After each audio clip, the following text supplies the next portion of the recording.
आज मैं कुंदन कुमार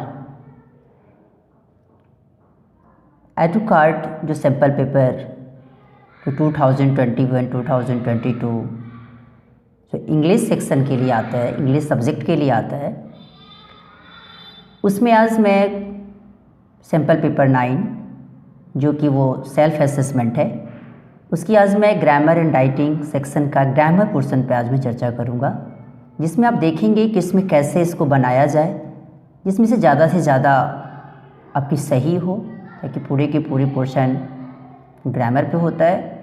आज मैं उसी पर चर्चा करूँगा, जिसमें से आपके 6 क्वेश्चंस होते हैं और 5 क्वेश्चन के जवाब देने होते हैं। इससे इसमें आप देखते हैं क्या कि पहले क्वेश्चन को गौर से पढ़ना होता है और सटीक जो इसमें ऑप्शन होगा उसमें का मुझे आंसर देना होगा, उसी की सहायता से मुझे उसका आंसर भी देना होगा। नहीं, उसी की आज मैं चर्चा करूँगा। जो ये CBSE बोर्ड में जो इंग्लिश की बार जो होने वाली एग्ज़ाम है उसमें ये पूछे जाने वाले क्वेश्चंस होंगे। कहता है कि answer any 5 out of the 6 questions bye selecting the most appropriate option for each. इसमें से कितने क्वेश्चंस के जवाब देने आपको? 5 क्वेश्चंस के जवाब देने हैं। 6 क्वेश्चंस हैं और प्रत्येक क्वेश्चन के पास अपना एक ऑप्शंस है सब में, और उसका एक सही आंसर भी इसी 4 में से ढूंढ के लिखना है। ठीक है, जैसे कि मैं बातें करूं कि आई डैश नॉट बज an inch from the righteous path. नहीं, यहाँ जो मैं देखूंगा, यहाँ बज का मतलब होता है हिलना, लेकिन मैं थोड़ा भी, और राइटियस पार्ट का मतलब होता है न्यायसंगत जो पाथ है उस पर। उसी तरह कहते हैं कि मैं एक भी इंच मैं सही रास्ते पर हूँ तो मैं 1 इंच भी मैं नहीं हिलूँगा। अर्थात नहीं हिलूँगा तो क्या मतलब, यहाँ सेल है, सेल तो लगा नहीं सकते क्योंकि सेल का मतलब हो जाता है जो कि सेल अपने आप में वीक फॉर्म है, लेकिन यहाँ बोलता है कि मोर देन 100% की संभावना है कि मैं हिलूँगा भी नहीं, थोड़ा भी मैं नहीं हिलूँगा। इसलिए यहाँ लगेगा क्या? विल, क्योंकि माइट के बारे में पहले से पता है। पॉसिबिलिटी वो भी लेस पॉसिबिलिटी को शो करता है, कैन जो कि करेंट में प्रेजेंट एबिलिटी को शो करता है। ठीक है, सेल तो वीक फॉर्म इसलिए लगेगा नहीं, इसलिए सही आंसर क्या हो जाएगा? विल। ठीक है, दूसरे की बात करते हैं। ईट डैश नो ट्रीज बिल्डिंग और बिल बोर्ड्स।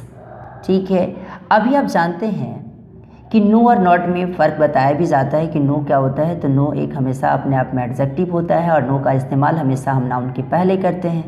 ठीक है, तो अभी मुझे देखना पड़ेगा क्या है कि ईट डैश नो ट्रीज। यहाँ पे ऑप्शन हैव दिया, हैव तो लगेगा नहीं क्योंकि ईट 3rd पर्सन सिंगुलर नंबर है, और sorry third person singular number है। दूसरे की बात करते तो ईट के साथ तो हम हैव लगाएंगे नहीं। विल हैव तो फ्यूचर टेंस में लगता है, ये लगेगा नहीं। यहाँ है क्या? यहाँ लगेगा क्या? हैज़, क्योंकि यहाँ क्या बताता है, यहाँ सही आंसर क्या हो जाएगा? इसके पास यहाँ जो है ना कोई ट्रीज़ है, ना कोई बिल्डिंग्स है, ना कोई बिल बोर्ड्स है। बिल बोर्ड्स का मतलब होता है सूचना पत्र। दूसरे बोलते हैं कि a number of people. A number of people और द नंबर ऑफ पीपल में यही फ़र्क होता है कि अ नंबर ऑफ पीपल हमेशा प्लुरल होता है और the number of people singular होता है। अ नंबर ऑफ पीपल में बहुत सारे व्यक्तियों की संख्या की बात की जाती है, लेकिन द नंबर ऑफ पीपल में उसकी काउंटिंग फिक्स रहती है, नहीं वो डेफिनिट में रहता है। इसलिए उसके साथ हम हमेशा सिंगुलर नंबर नाउन समझकर उसको हम सिंगुलर सब्जेक्ट समझते हैं, और सिंगुलर सब्जेक्ट समझने का उसमें मुझे सिंगुलर वर्ब लगाना होता है। लेकिन अ नंबर ऑफ पीपल में क्या होता है, ये हमेशा प्लुरल होता है और इसके साथ लगने वाली जो भी वर्ब्स होंगे सारे वर्ब्स क्या लगेंगे? प्लुरल लगेंगे। बोलता है कि number of people dash reported, past tense में चला गया, to be missing in the car accident at. तो इसमें ढूंढना पड़ेगा कि पास्ट टेंस कौन है। तो पास्ट टेंस में देख रहे हैं कि अ नंबर ऑफ पीपल में वॉज लगा नहीं सकते। आर की बात करेंगे तो आर प्रेजेंट में चला गया, इसकी बात करूँगा तो इस भी प्रेजेंट में चला गया, इसलिए तो ये लगेगा नहीं। इसलिए इसमें सही आंसर क्या हो जाएगा? प्लुरल लगाना पड़ेगा। इसमें सही आंसर वर हो जाएगा। क्यों? क्योंकि ये अ नंबर ऑफ पीपल जो आप देख रहे हैं, नंबर ऑफ पीपल क्या है? प्लुरल नंबर नाउन के रूप में इस्तेमाल किया जाएगा, जो कि सब्जेक्ट के रूप में यहाँ इस्तेमाल किया जाएगा। अब कहता है 22 नंबर में हम आते हैं, देखते हैं कि we don't think there will be a severe shortage of drinkable water because there was dash rainfall yesterday.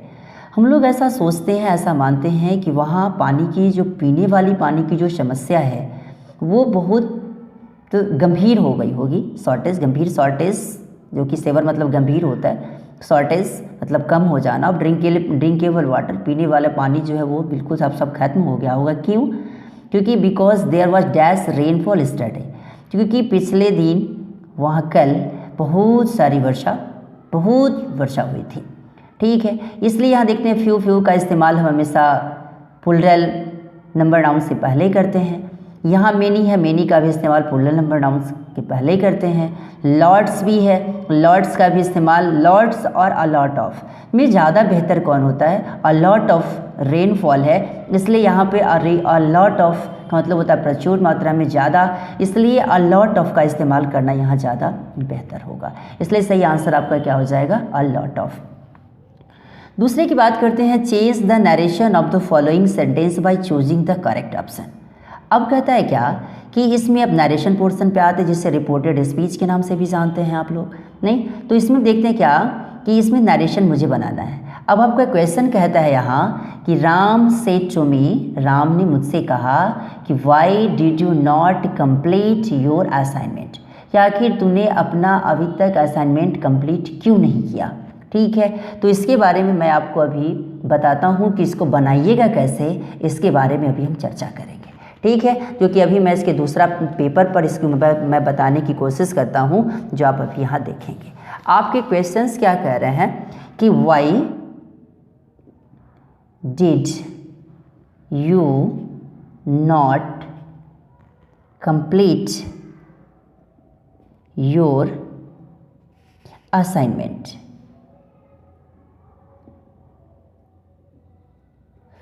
ये पार्ट यहाँ से लेकर यहाँ तक ये बंद है। दूसरे की बातें करूँगा कि राम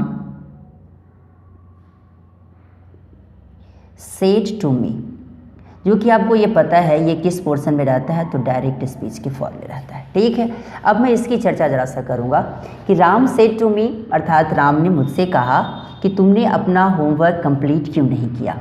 ठीक, अभी जब ये कंप्लीट नहीं किया तो क्वेश्चन पूछ रहा होगा, क्या पूछ रहा होगा? क्वेश्चन पूछ रहा होगा। और जब क्वेश्चन पूछेगा तो आप देखेंगे यहाँ कि क्वेश्चन पूछने के लिए भी इसको इनडायरेक्ट स्पीच में लाएंगे, तो मुझे क्या करना पड़ेगा? तो राम आस्क्ड मी लगाना पड़ेगा। ठीक है, और ये यहाँ से यहाँ तक का जो पार्ट आप देखते हैं, यहाँ से यहाँ तक के पार्ट को हम क्या कहते हैं? रिपोर्टेड स्पीच के नाम से जानते हैं। और ये आप जानते हैं यहाँ से यहाँ तक के पार्ट को हम रिपोर्टिंग स्पीच के नाम से जानते हैं।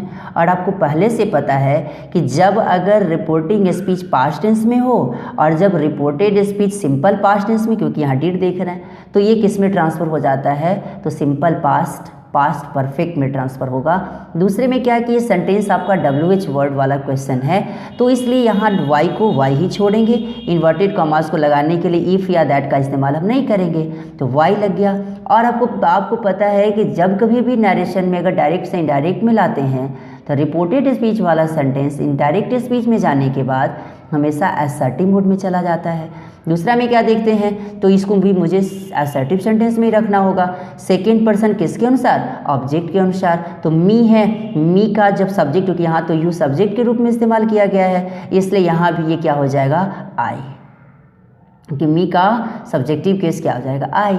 और आई के बाद अब देखते हैं क्या कि अब आपका सिंपल पास्ट परफेक्ट में ट्रांसफ़र होना है, तो यहाँ क्या लगा देंगे? हैड। पास्ट परफेक्ट टेंस का स्ट्रक्चर होता है हैड वाला। Had not completed my, your जो है योर सेकेंड पर्सन किसके अनुसार? ऑब्जेक्ट के अनुसार। यहाँ जो ऑब्जेक्ट अभी आपको दिखाई दे रहा है कौन? मी है। यहाँ मी की जब बातें करूँ तो मी जिस प्रकार योर यू का पोसेसिव एडजेक्टिव है, उसी प्रकार मी का पोसेसिव एडजेक्टिव ढूंढना होगा। तो मी का पोसेसिव एडजेक्टिव क्या होता है? माई। तो यहाँ पे क्या लिखना होगा आपको? यहाँ माई लिखेंगे।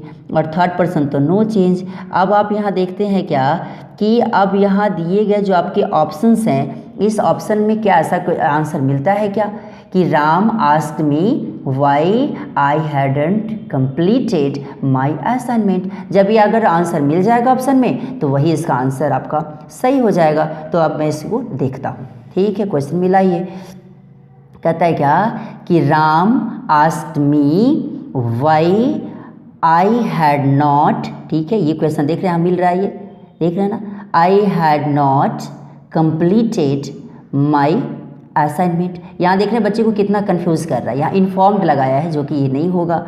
ये क्या है, तो ये आपको यहाँ आस्क्ड वाला सेंटेंस है, ठीक है। तो यहाँ आस्क्ड वाले में हम क्या लगाएंगे, इसको अब हम सही मानेंगे, ठीक है। तो जब इसको सही मानेंगे तो आंसर आपका सही क्या हो जाएगा, सी नंबर, ठीक है। अब तो समझ में आ गया होगा।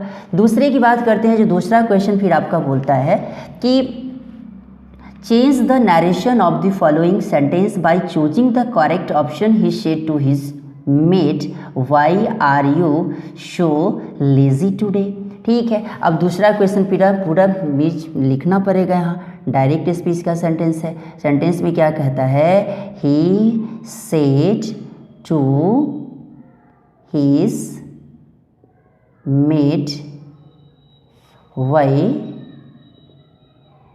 Are you so lazy today, ठीक है। फिर क्वेश्चन यहाँ ये वाला आ गया। अब यहाँ मुझे देखना पड़ेगा, फिर ये क्वेश्चन ही पूछ रहा है ना, तो फिर क्वेश्चन पूछ रहा है तो क्वेश्चन पूछने के लिए हम किसका इस्तेमाल करेंगे, तो फिर आस्क ही लगाएंगे। यहाँ क्या लगाएंगे, आस्क लगाएंगे। आस्क, और आस्क के बाद कभी किसी भी प्रीपोजिशन का इस्तेमाल नहीं होता है। ही इज मेड, ठीक। अभी फिर पुनः क्या है, कौन सा क्वेश्चन है, WH क्वेश्चन है।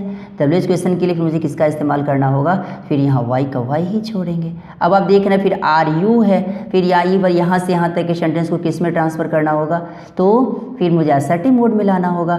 तो सेकेंड पर्सन किसके अनुसार चला जाएगा, ऑब्जेक्ट के मुताबिक। अब यहाँ ऑब्जेक्ट में अब आप देखेंगे कि आपके ऑप्शन में इसको क्या माना है, यहाँ ही के रूप में माना होगा, तो यहाँ फिर मुझे ही के रूप में ही देखना होगा। तो क्वेश्चन में पहले देख लेते हैं कि क्या माना। हाँ, सब में बस केवल ही माना है, इसलिए इसका मतलब है क्या कि वो मैस्कुलिन जेंडर में होगा, इसलिए तो इसमें मुझे क्या लिखना होगा, वाई ही लगाएंगे। और यहाँ देख रहे हैं क्या कि ये प्रेजेंट कंटिन्यूअस में आर का प्रयोग होता है, इसलिए आर की जगह पर मैं प्रेजेंट कंटिन्यूअस पास्ट कंटिन्यूअस में ट्रांसफ़र करेंगे। फिर यहाँ ही वाज लग जाएगा, ही वाज।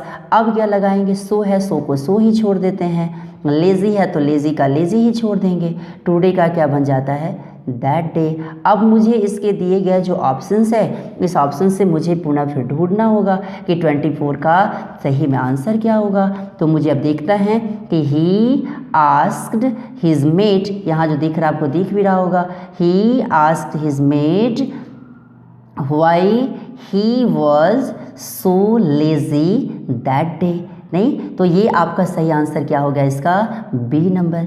तो बी नंबर आपका सही हो गया। अब हम क्वेश्चन नंबर आते हैं किसमें, तो 25 से जो क्वेश्चन नंबर आपका है वो 25 नंबर क्वेश्चन जो आपका ग्रामर सेक्शन के बाद राइटिंग सेक्शन का है, जो मैं अगले वीडियो में मैं उसको बताने की कोशिश करूँगा। और आपको वीडियो कैसा लगा इसके बारे में कमेंट करें और इसके बारे में मुझे बताएं। लाइक एंड सब्सक्राइब करना ना भूलें। Thanks a lot.